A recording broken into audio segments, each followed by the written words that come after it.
Salut, c'est encore Emdal. Bon, cette fois-ci, on va parler d'un couteau pliant, un gros couteau pliant industriel américain. C'est l'Espada de Cold Steel. Donc, comme vous pouvez voir, on est sur un beau bébé. Je sais pas combien, je crois que la lame doit faire une dizaine de centimètres, voire même plus grand. Le manche permet 3 prises en main normale, prise en main avancée et prise en main reculée. Donc voilà, c'est du triad lock, donc pompe améliorée. Hop. L'ouverture se fait facilement à une main ou avec le téton. C'est vrai que ça coule, ça glisse vraiment bien, il n'y a pas d'à-coup, c'est vraiment ou par gravité. Vu le poids de la lame, elle s'ouvre d'un coup. La lame est en AUS 8, c'est une émouture creuse. Les platines sont en G10, texturées. Alors sans gants, les platines sont assez abrasives, c'est pas super agréable. Donc après l'avoir testé en cuisine, qu'est-ce qui vaut dans les bois?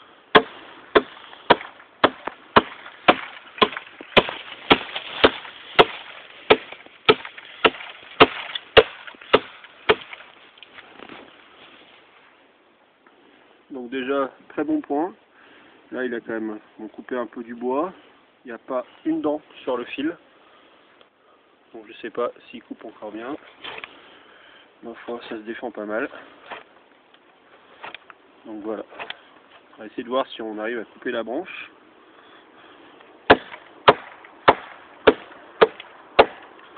Non, là, quand on arrive au milieu, enfin vraiment dans le bois dur, le couteau montre un peu ses limites quand même.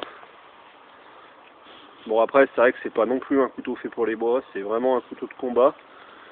Ouais, c'est vraiment un couteau à emmener avec soi lorsqu'on part à la guerre.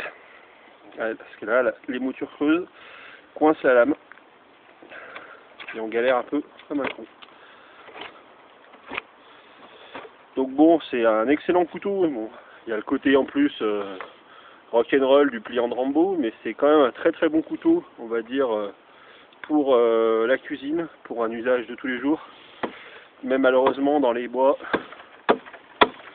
on va dire qu'il peut dépanner en bake-up avec un fixe de bonne qualité, mais c'est absolument pas fait pour. Après, est-ce qu'après ce traitement,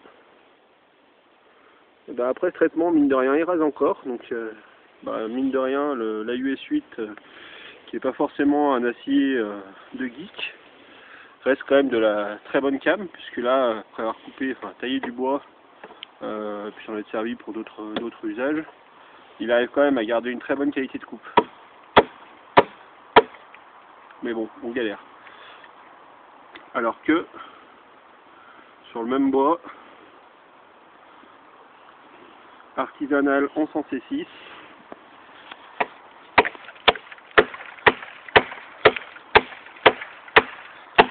il n'y a rien à dire. Voilà. Donc là, c'est de l'artisanal, c'est du 100 C6, de l'acier qui rouille, de l'acier qui est pas de geek. Et c'est un putain de rasoir après s'en être servi pour couper du bois qui est bien complet, bien costaud. Bon, je vais pas faire de test de bâtonnage parce que déjà, vu la taille de la lame, voilà, c'est pas super utile. En plus, bon, le couteau n'est pas forcément prévu pour ça. Mais je pense que si on veut fendre du bois avec pour s'amuser, il ira bien encore celui-ci.